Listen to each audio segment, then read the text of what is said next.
Welcome to the Long Range Pursuit Podcast, presented by Gunwerks, where we learn about and share long-range shooting techniques, science, and gear. All right, guys. So, welcome you to this week's Long Range Pursuit Podcast, and we've got a special guest, one of my good buddies, Tim Osborne here out of California. Quick intro from me on Tim. We met in Nashville, 2024. Which 2 years ago. Yeah, we can go over the story a little bit later because it's actually a pretty good story. It was a fun night. But since then he's become more of a friend than just a customer, and we'll go over a couple of the trips we've been on since then.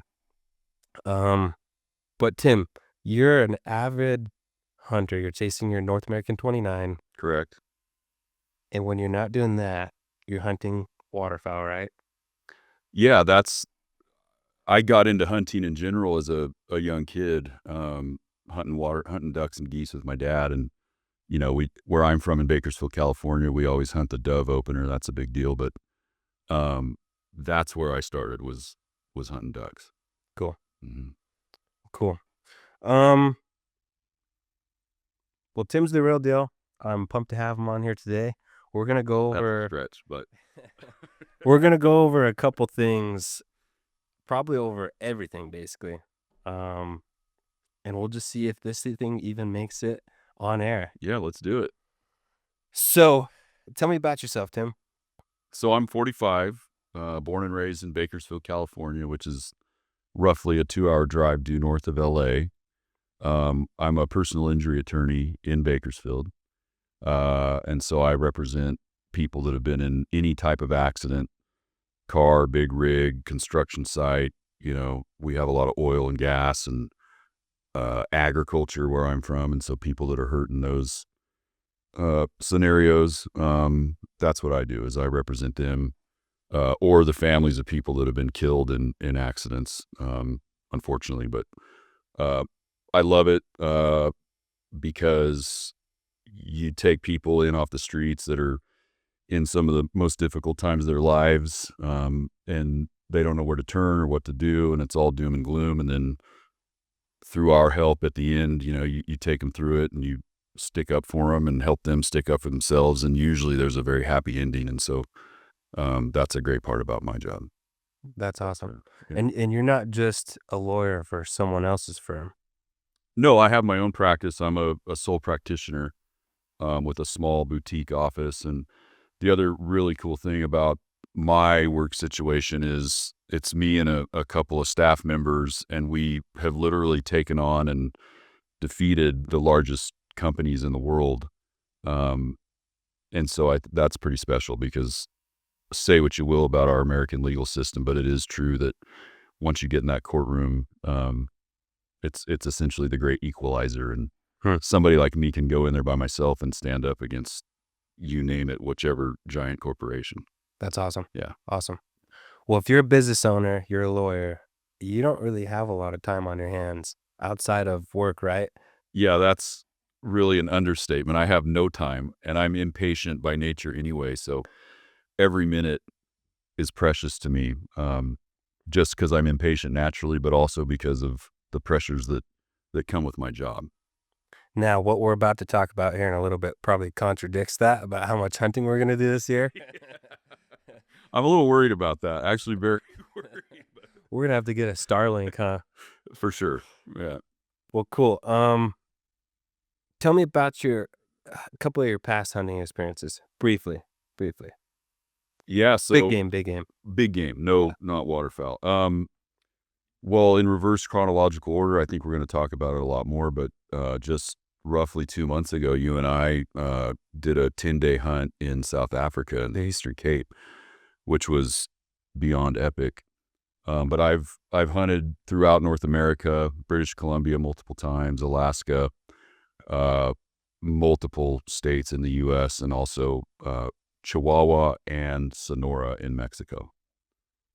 So a variety of big game. But my goal in North America is to do the North American 29. And I'm actually going to pull up, I got a note here with Osborne's North American 29. So, while we're kind of going down this path here, what animals have we shot on the 29 and what animals are left? Well, let's see.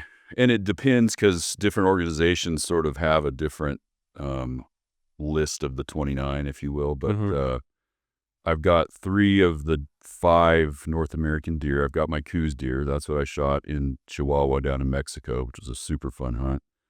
And then I have a mule deer and a whitetail. Okay. I've got 2 of the 4 bears. I've killed some really nice coastal black bears up in British Columbia, and an awesome grizzly in Alaska, interior grizzly. So we got those. Pronghorn antelope, knocked that off the list, out of Wyoming. Got a Rocky Mountain elk. Got my Rocky. I've killed 2 Rockies. Where'd you kill the Rockies at? Both just north of Chama, New Mexico. Okay. Super beautiful area. My guide there has become a very good friend over the years. Shout out to Sloan Baca out there in the Chama region. I would like to get a real stomper Rocky someday, you know, so I'm probably going to go after at least one more of those, but that's my only elk. I don't have a Thule, which is weird because the Thule elk are primarily from my region of the U.S., so I'm thinking about maybe finishing with one of those because that'd be cool. Yeah, it's like our backyard animal. Don't have any moose yet. I have hunted mountain goats 3 times, and kind of funny there. The first time we watched this really epic, awesome billy, and he was just in an area that was, the guide was like, we can't go there, we'll die, like we're not doing it. But about 7 days went by with bad luck, and finally we sort of just said, screw it, let's go. And I was absolutely terrified climbing up this thing, and it was tough. And he was perched up on this little snowy kind of outcropping, just bedded down, and we got up there finally to where he had been bedded, and crept out, and he was gone. And so we walked out to the bed, and there were goat pellets everywhere, but no sign of the goat. And then we realized there were mountain lion tracks everywhere. So we put 2 and 2 together, and as we had been doing our death climb up there to get to him, a cat beat us to him and bumped him, and he escaped down the cliff, and we saw him the next day totally fine. But so that was gut-wrenching. But then, just to quickly go through this, I went back the following year and had a really fun, super tough hunt, but we shot a nanny. So it was a real quick, like, lots of people would make that mistake in that situation. It was a rushed shot. It was just a quick glimpse of the animal, connected, and then watched this goat free fall like 300 feet off the rocks, bouncing and stuff. And so we ran over and got to it, and we're all excited. And so not only did it pop one of the horns off, but it turned out to be a nanny.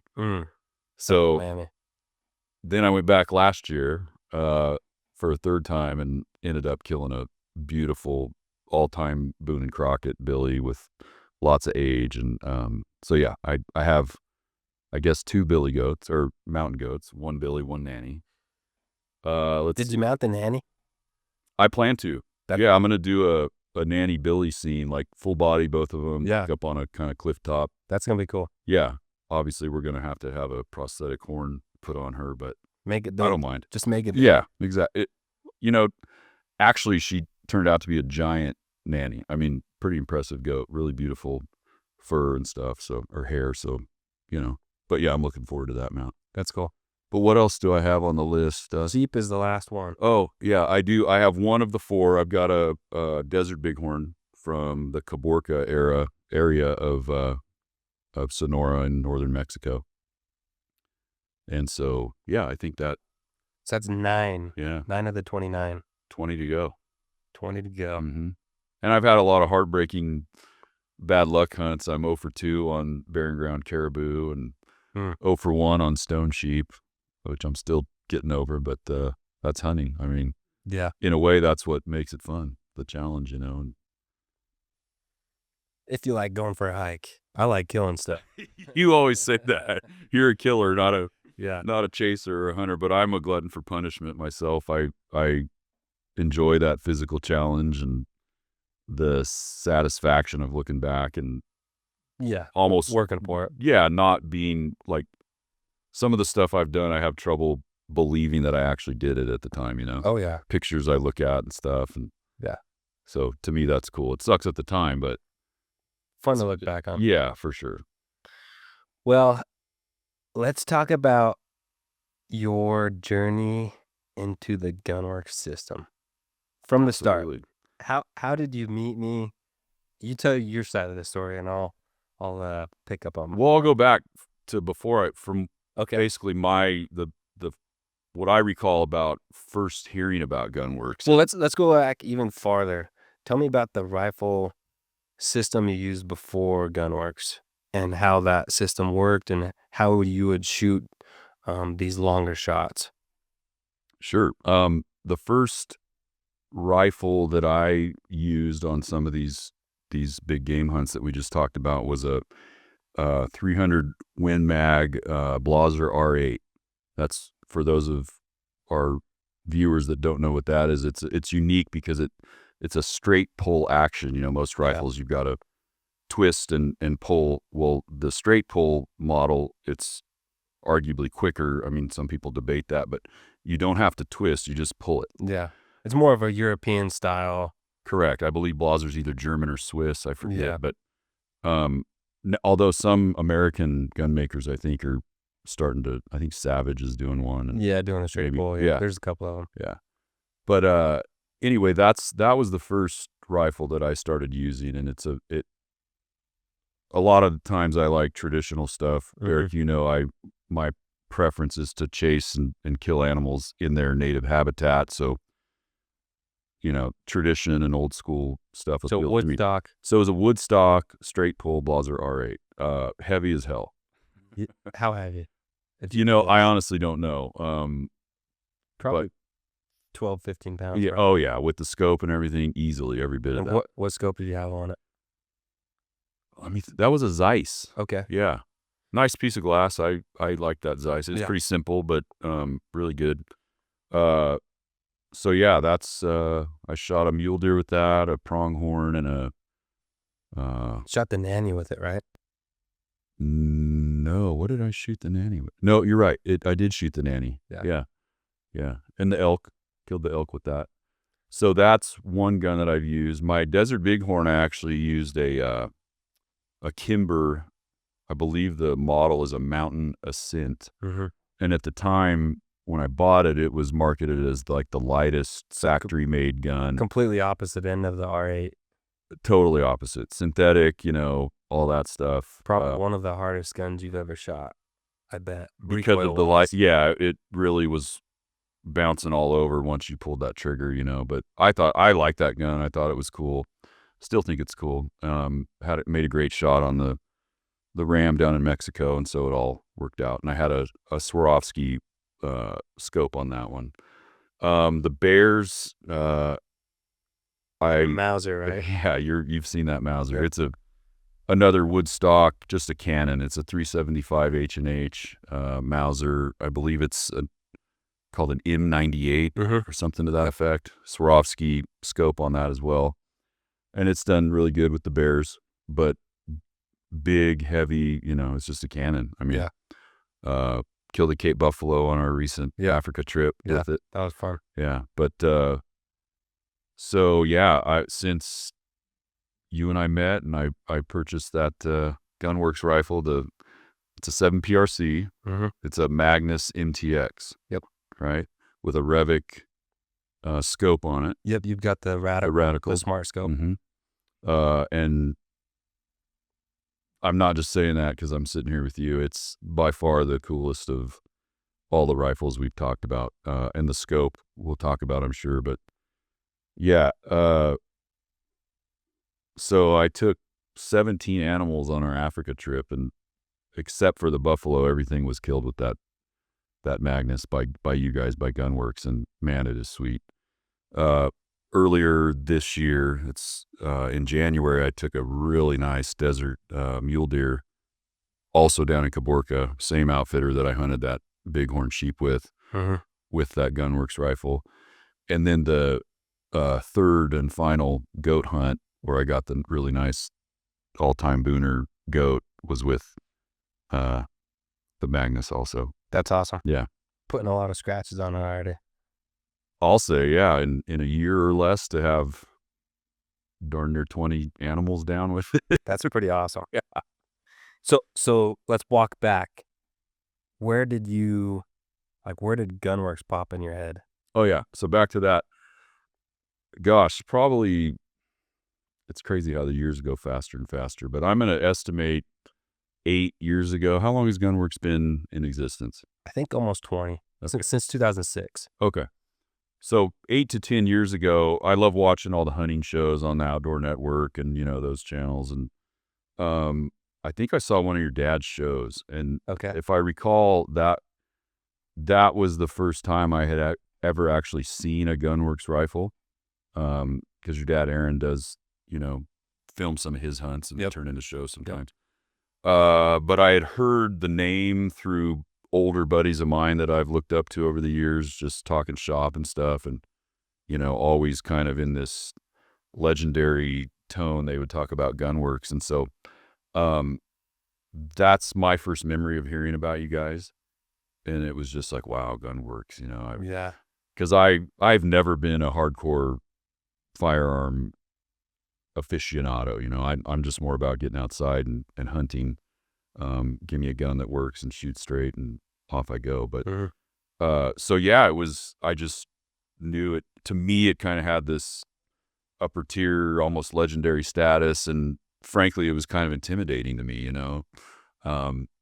but so yeah, all these years later, using several other rifles and stuff, I go to my first SCI show 2 years ago.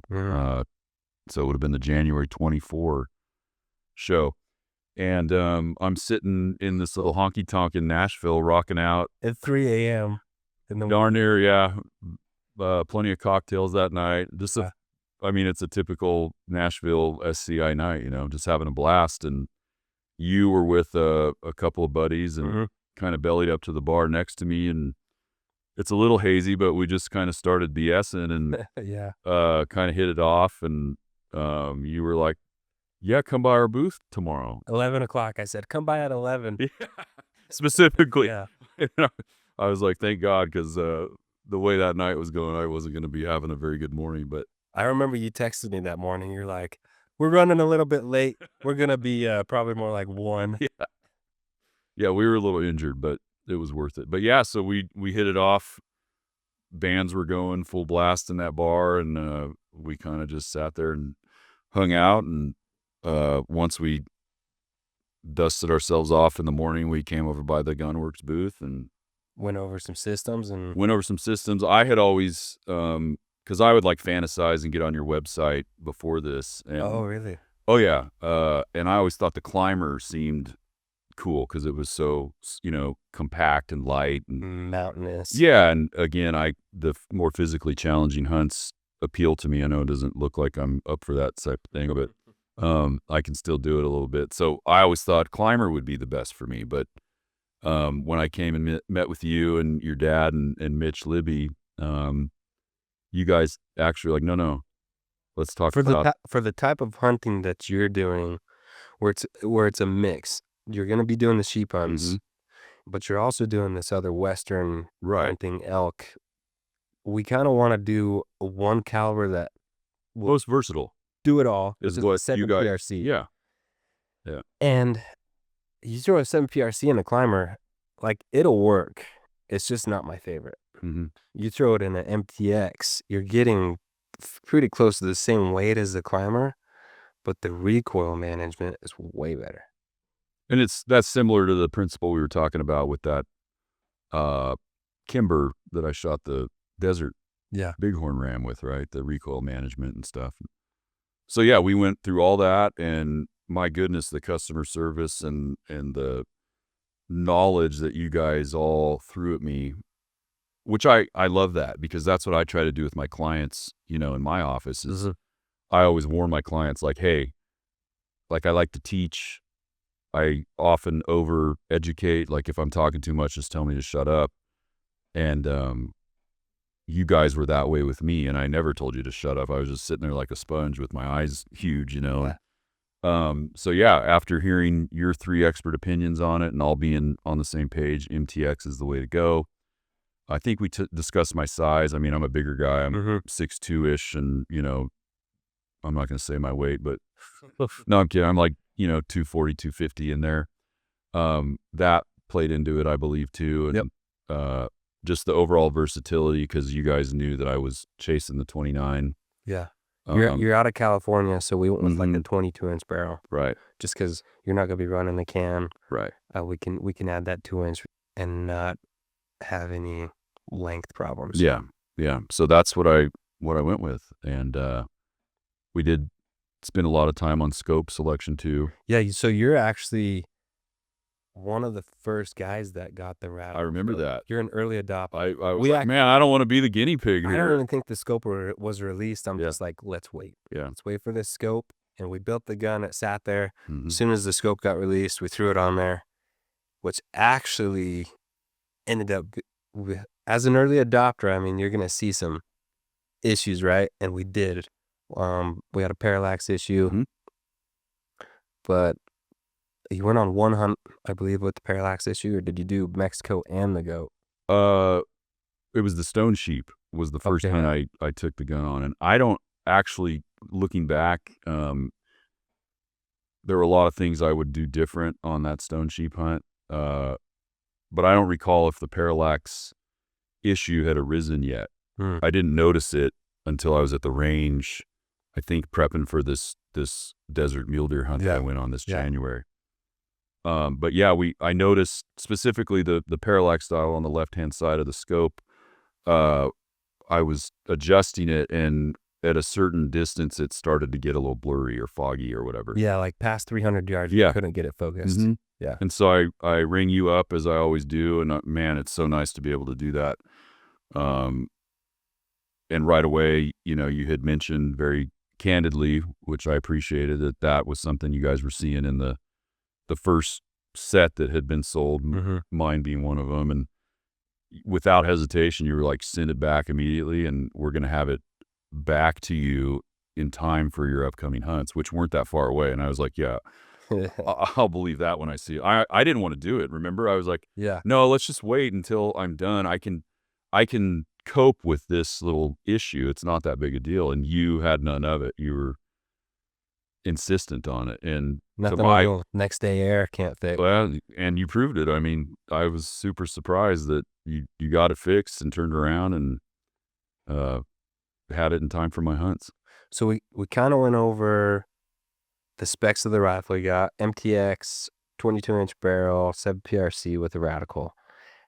That's a huge upgrade from the Blaser and the Kimber. Like, it's probably a little too much with the smart scope and everything that's going along with it. And that's kind of why we're here this week, is to go to the shooting school, the LRU, and get taught how to run everything. Now, we missed Monday and Tuesday, which is level 1. So right after this, me and you're going to jump through. We're going to do a little private level 1 course. And then tomorrow you're going to go to level 2. And then Friday, Saturday, we're going to do a private level 3 at Sheep Mountain. Now, super excited about all that stuff. Yeah. Tell me what you're looking forward to the most about the school. So this scope. It's the school. Oh no, I heard you. Okay.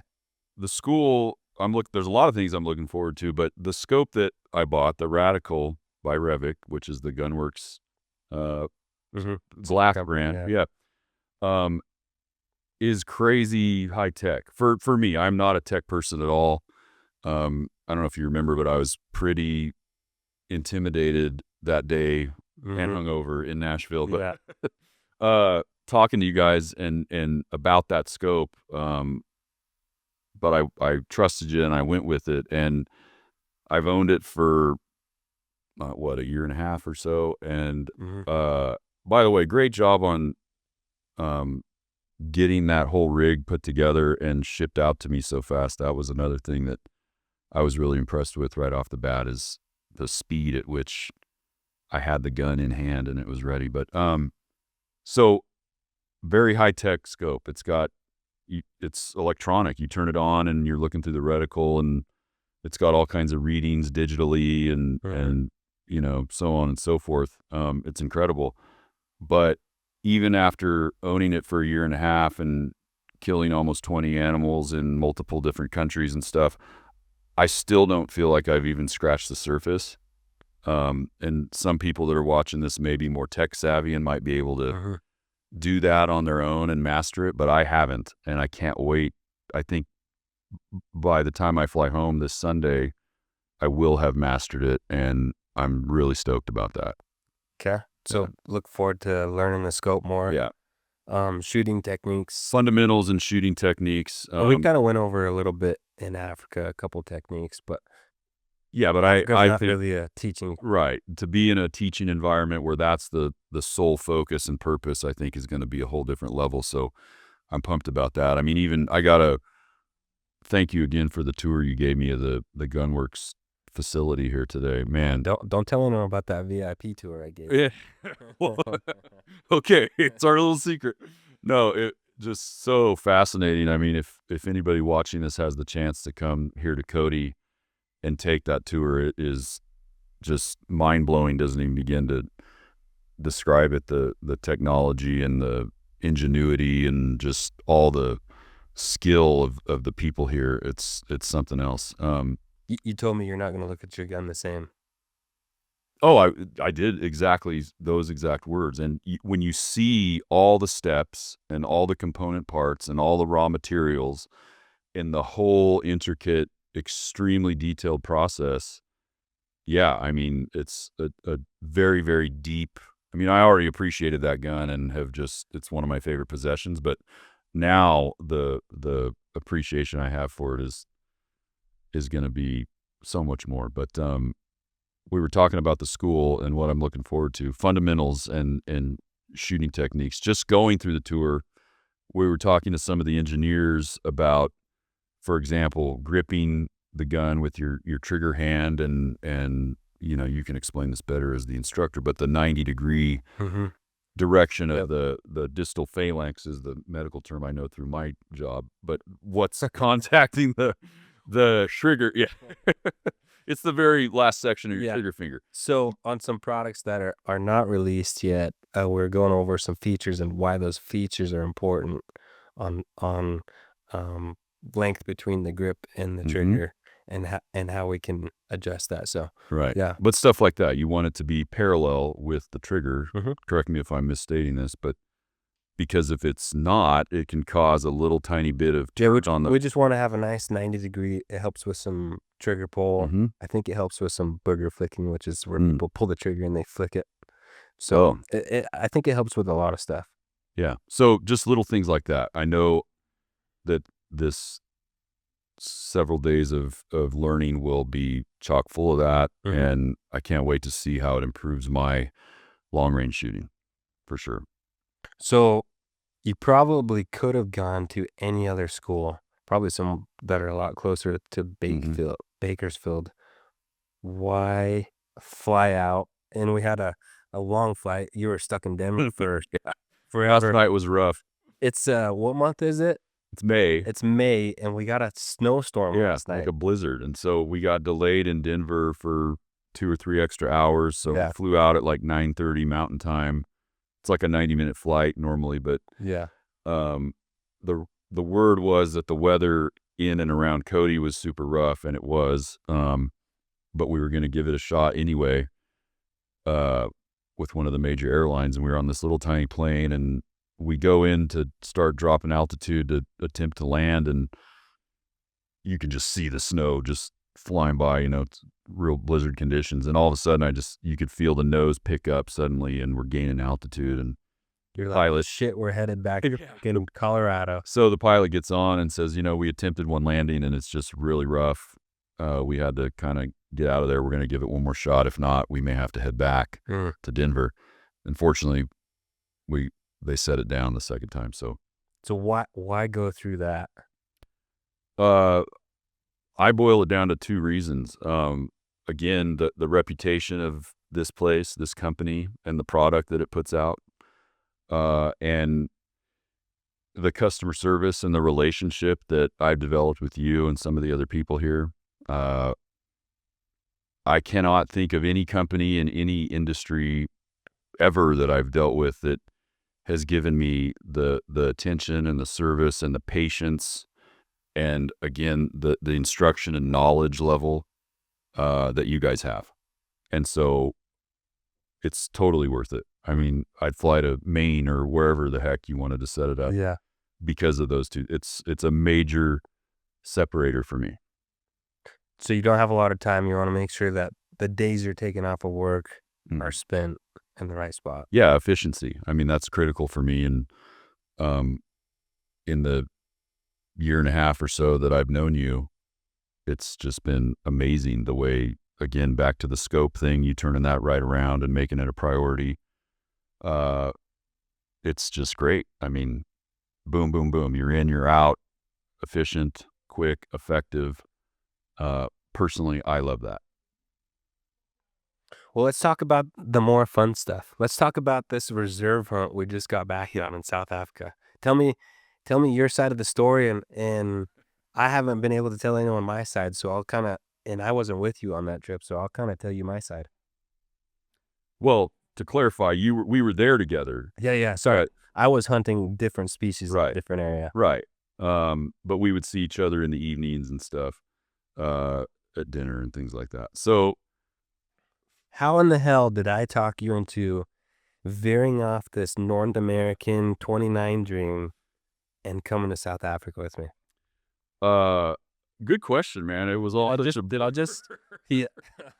remember either. I probably just said, "Hey, you're coming to Africa with me." Yeah, I remember. I'm teasing you, but that day when I bought my first Gunwerks rifle at SCI, you had raved about this particular outfitter in South Africa, John X Safaris, and at that time, I think you had anticipated that you might have some hunting opportunities, and you were throwing that out there for me and my new Gunwerks gun. And I've never told you this, but growing up as a boy and stuff, I was always super into like the old days of African safari hunting and the black and white photos of Teddy Roosevelt and these guys, Hemingway or whatever, 30, 45 days out in the bush. And that just always fascinated the heck out of me. And there were certain guys like buddies of my dad's and older guys that had been on safaris, and I would go over and see their trophy rooms and just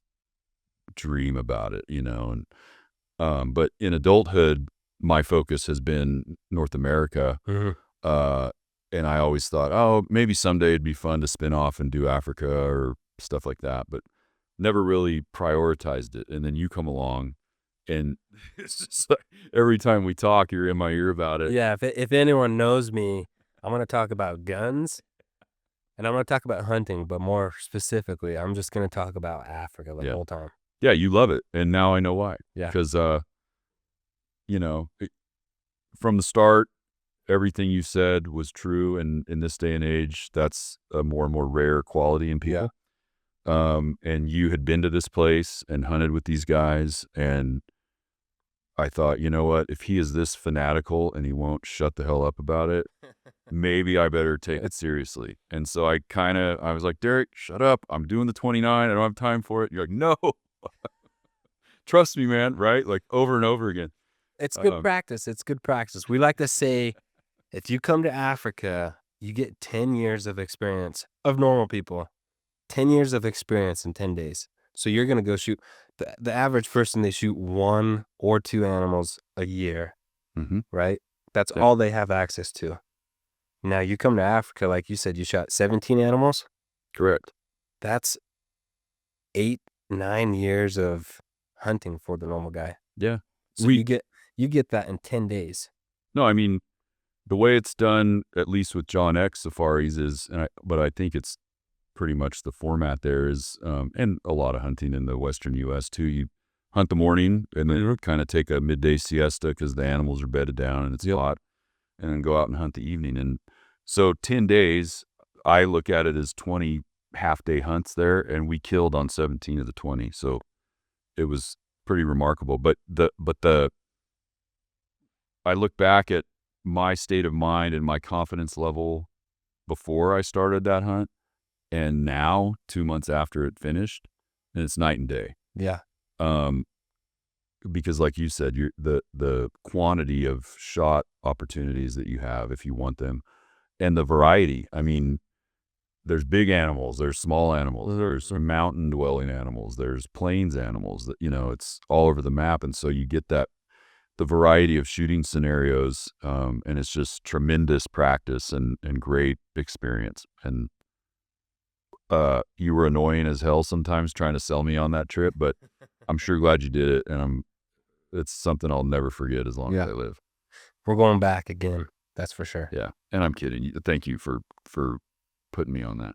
So we killed, while you were there, let's go over your list. You killed a buffalo. Well, the headline animal was all buffalo was always kind of the headliner for me, and we got that done, and it was just so exciting. Just a classic buffalo stock. That was pretty cool because me and a couple of our guys and Kylie and our tracker, we're on the other side of the valley. Yeah, we're looking through our spotting scope and our glass, and we're watching you sneak up on this buffalo. Yeah. To me, it looked like you were like 10 yards away. Well, the final 2 shots were at 20. Yeah. No joke.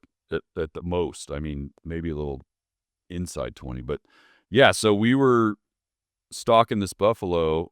We had originally glassed the buffalo from where you watched us kill it on one side of this big valley.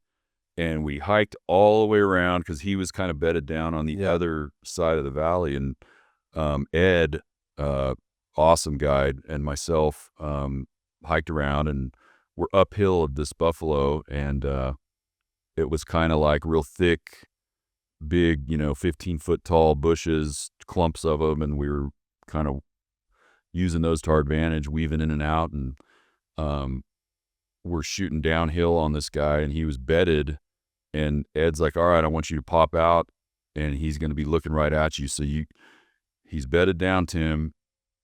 Between his chin and the ground is only like maybe a foot or two. Yeah. And it was 40 yards at about a downward 45-degree angle. And fortunately, my first shot was right on the money. And it had to be. And then he got off, the bull got up and ran to my right.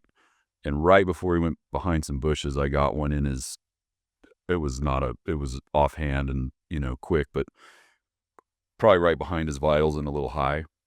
And so then the bull hid behind that group of bushes, and Ed's crazy and fearless.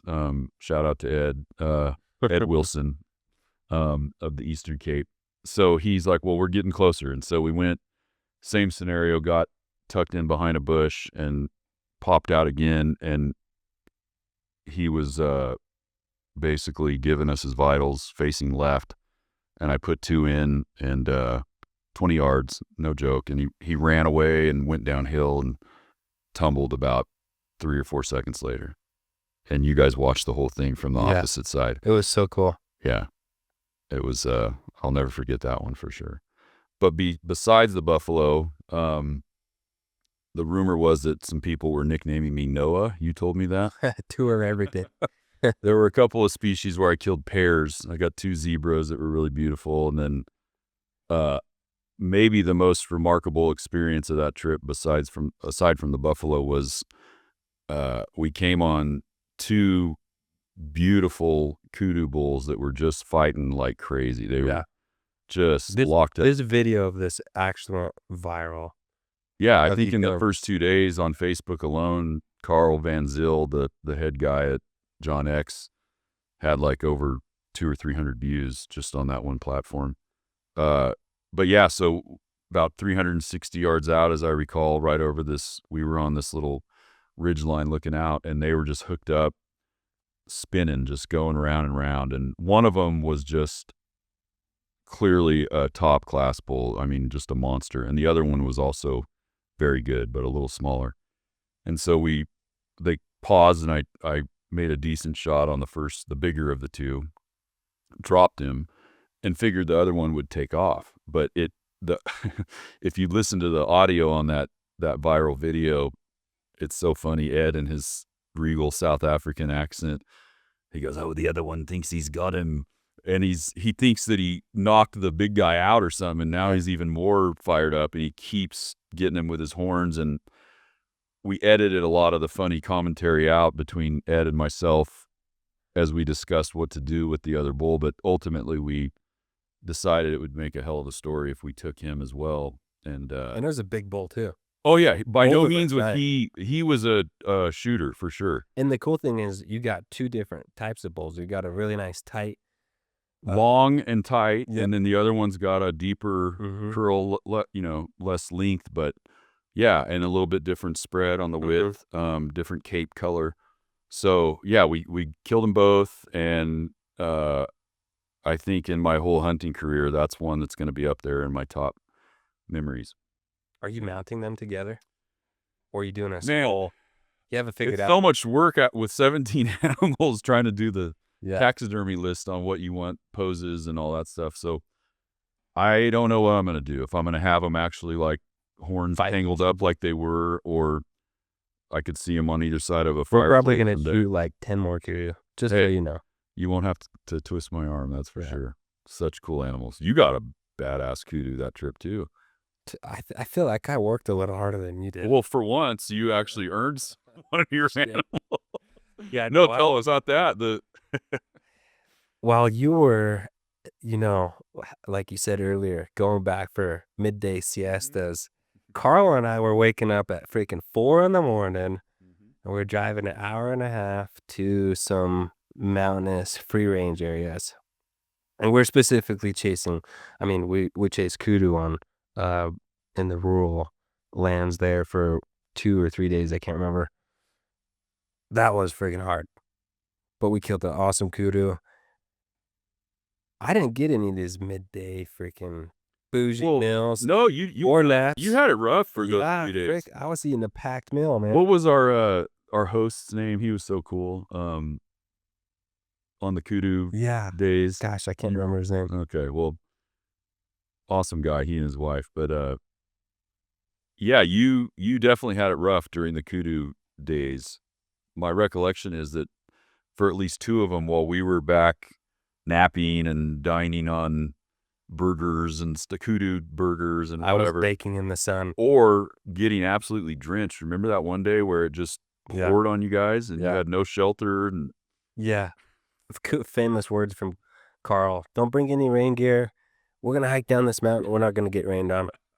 And we got absolutely drenched. Yes. Talk about his name's Ray. Ray. Yeah. Ray. Yeah. Super funny guy.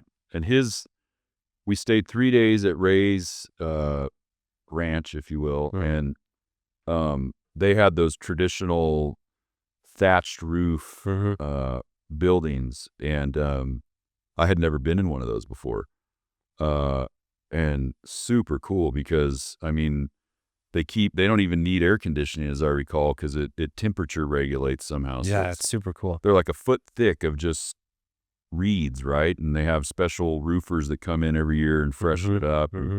So that was neat because it's just so authentic and just the quintessential African kind of super cool experience. And that place is super cool because it's not like you're kind of like in a cottage area, I feel like. Yeah, very kind of rustic but charming, and he had a whole bunch of cool taxidermy inside the main building and stuff. And yeah, that was a fun. So we hunted kudu there, and then I went off and I hunted the Tiny Tim, and you got Springer and the Volley and the.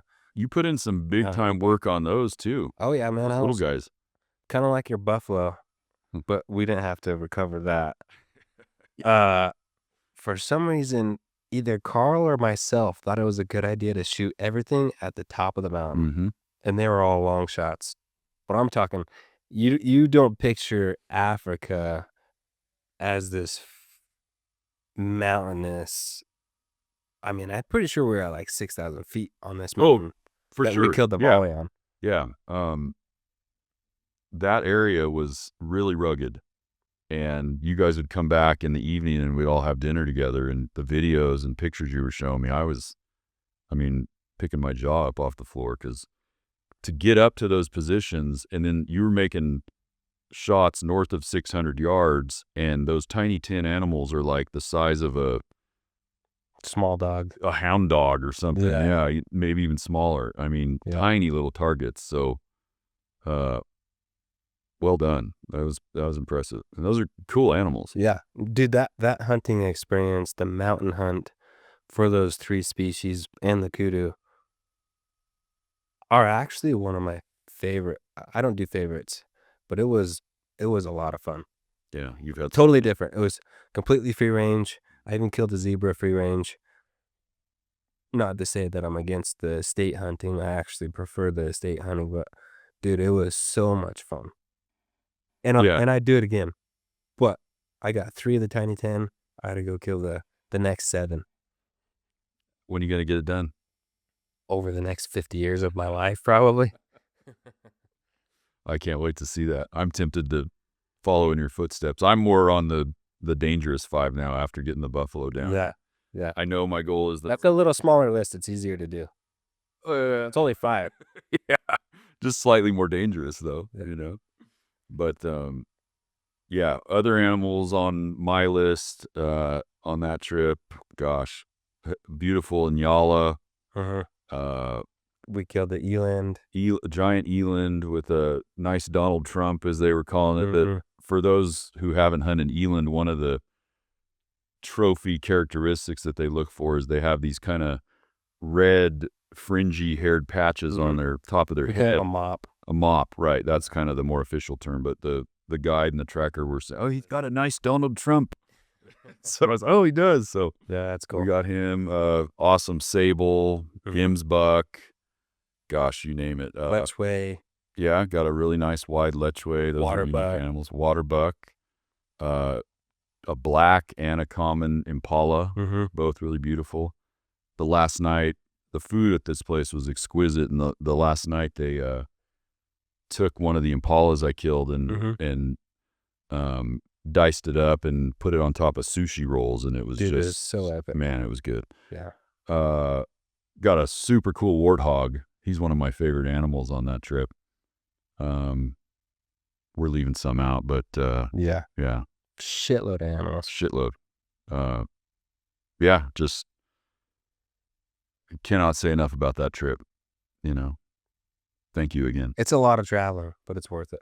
Yeah, a lot of traveling, not going to lie. And we did, for those of you who are interested in seeing the sights and all that, we did 4 days and nights in Cape Town before the hunt started. Yeah, so you actually left early with Kylie and Right. toured Before the rest of the group. and Yeah. met us in Yeah. Port Elizabeth. Correct. Yeah, so Cape Town is on the coast, on the Atlantic side. And we stayed 4 nights there at a really old, historical, cool hotel called the Mount Nelson, and just loved it. I mean, there's this huge, dramatic mountain range right behind the city called Table Mountain, and they have this giant cable car system, and so you can take the cable car up to the top of that, and it's just breathtaking views out over the city and the ocean. And we did a guided car ride around the city, had incredible dinners, and Did a helicopter ride, right? did a helicopter ride all around the region. So there's a great wine region that's just outside of the city. Flew over that and flew down around the very bottom of the continent, really, pretty much the southernmost point of Africa. I recommend that, 10 out of 10. Did shark diving. That was fun. Didn't last as long as I had hoped because Kylie got seasick and we had to go in, but it's known for their sharks down there, and so we experienced that. So yeah, if you have a little extra time and want to see some other parts of South Africa, I recommend going to Cape Town for a few days for sure. I'll see if I can get my dad into doing it next time. yeah, I'm sure he won't be too hard to convince. It's hard to get him to do an actual vacation when there's not hunting involved. That's for sure. I'm noticing that more and more. Any vacation time I have, it's not a true vacation, it's hunting. Yeah. Which I love. I mean, I'm all good with it, but I get teased a lot for that, you know. So let's wrap up. Let's talk about a couple of the hunts that you have planned for this year, and then I'm going to talk to you about a couple of hunts I've already planned for you for the next couple of years. Oh, I can't wait to hear this. Yeah, I have a really busy fall. I'm kind of scared actually, but in a good way, of course. Yeah. I'm pinching myself. I'm so lucky to have these opportunities coming up. But yeah, I'm gonna do my second attempt at a stone sheep. August 1st is the opener in British Columbia, and so gonna do that. That's like a 12 or 13-day hunt, I believe. And then I kind of forget the order at this point, but after that, it's quick 1 or 2 week stays at home and then back out into the field. I got a bearing ground caribou hunt in Alaska out in the Cold Bay area, which is kind of the last town on the mainland before the Aleutian Island chain starts in southwest Alaska. I got a Northwest Territories hunt that I'm super excited about with Keel River Outfitters and Landon Callings up there. And that's a combo hunt, Dall sheep and Alaska Yukon moose. So that should be epic. I've got an archery whitetail hunt with a guide I've hunted with for years, Craig Kerstad in Kansas, up in the northeast part of Kansas that I love hunting there.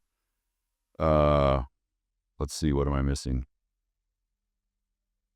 Well, the huge one that I can't even believe it's going to happen is this trip that you're dragging me along with. We're going to Tajikistan and Turkey. Turkey first to chase ibex, 2 different subspecies of ibex, and then into Tajikistan and way up high in elevation for Marco Polo. Yep, Marco Polo. So another one of our reserve trips,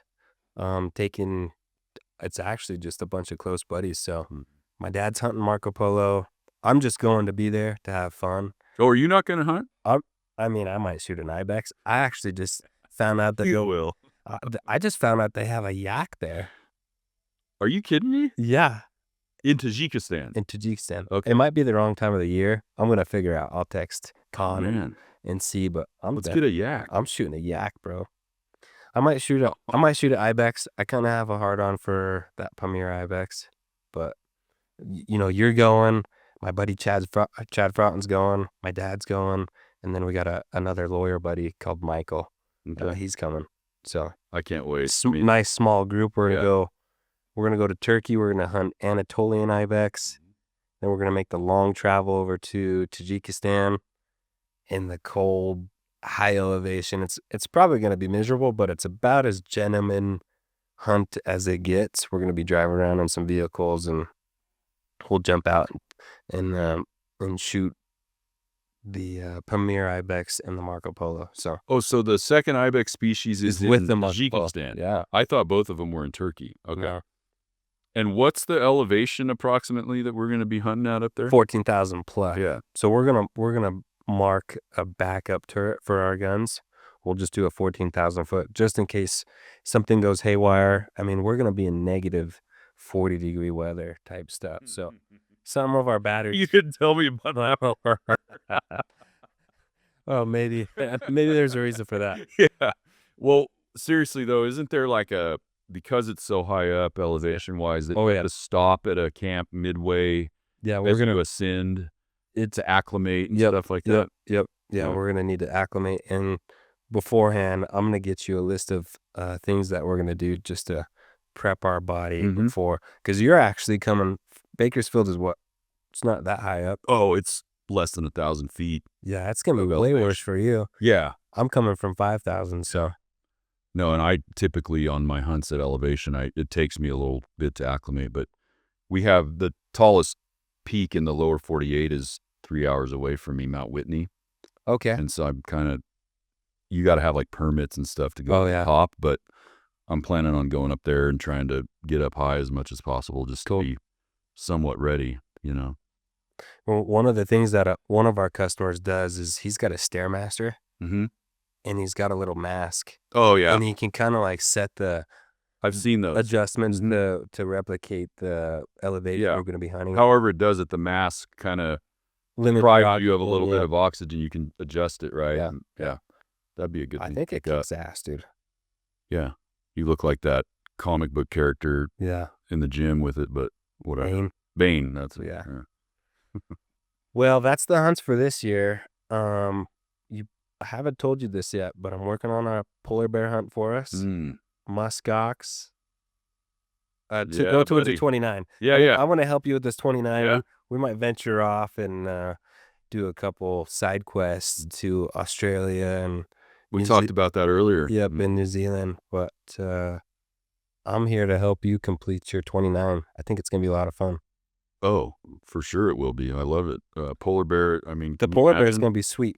I'm setting up a reserve hunt. It's gonna be 3 people, and we're gonna go hunt a polar bear. The walrus isn't a part of your 29.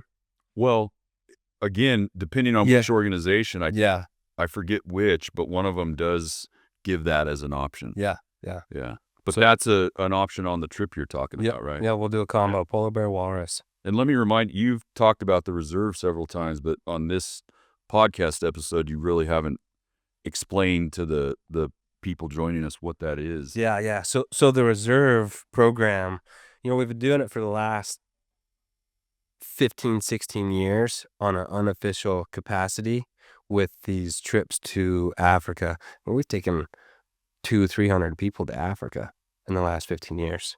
And then you throw in these cow elk hunts that we do local here and the antelope hunts in New Mexico. Mhm. Like we've hunted with almost 1,000 people Through this reserve. through the reserve program in an unofficial capacity. Now, somehow I've whittled my way into this position at Gunwerks where I am over the reserve program. I basically get to set up epic hunts. My thing is, we don't do boring. We're doing the most epic hunts you can lay your hands on. Yeah. And it's about taking a small group of people. Africa, we take about 12 people, so that one's not too small, but man, we have a good time. This Tajikistan's 3 customers. The polar bear is going to be 3 people max. Australia is going to be 6 people. We got Russia next year. I remember you telling me about that. So Russia's, I'm taking 2 groups. I got 6 people in the first group, and then I've got 6 people in the next group. I've got 3 spots left in that. But I'm not going to talk you into it. None of those go towards the 29. Yeah. But big moose, big bear, Mhm. and They have the snow sheep there. Yeah. But yeah, it's anything but run of the mill, right? It's Yeah. more exotic, kind of so rare cool, man. hunts that you do on the reserve. I'm probably not hunting on a lot of them. I will try and pick off something cool. Like I love to shoot a walrus. Yeah. So I'll be running a camera for my dad, and it'll be me, my dad, and a handful of cool freaking people. Mm-hmm. Yeah, and one thought that comes to mind, my one experience with the reserve so far, which is the South Africa trip, is I really enjoyed the group. Like you had hunters from all regions of the country, pretty much literally, and getting to spend time with them at, when we weren't hunting and trading stories about our hunts that day. Like we'd come in and have cocktails and dinner and how'd your hunt go? Oh man, we saw this, we did this. And there was a lot of quick camaraderie. Like it was very comfortable and just, it felt, it was good.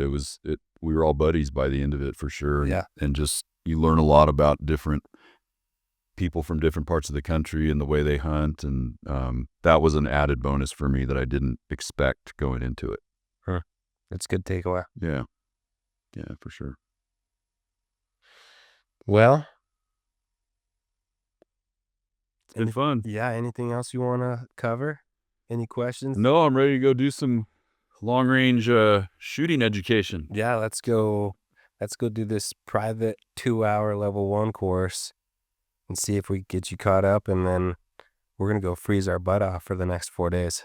Hope are there like tests and pop quizzes and stuff? Or There are at the LRU course. Okay. For me, I have a yardstick, and if you're not paying attention, I use it. okay, Well, let's cool. do it This has been fun. Let's do it again. anytime. After the Marco Polo or something. Say when, man. It's been a blast. I appreciate it, Derek. Thank you. Cool. If you like what you're hearing here, please take a second and give us a 5-star rating and a positive review on iTunes or on your favorite podcast app.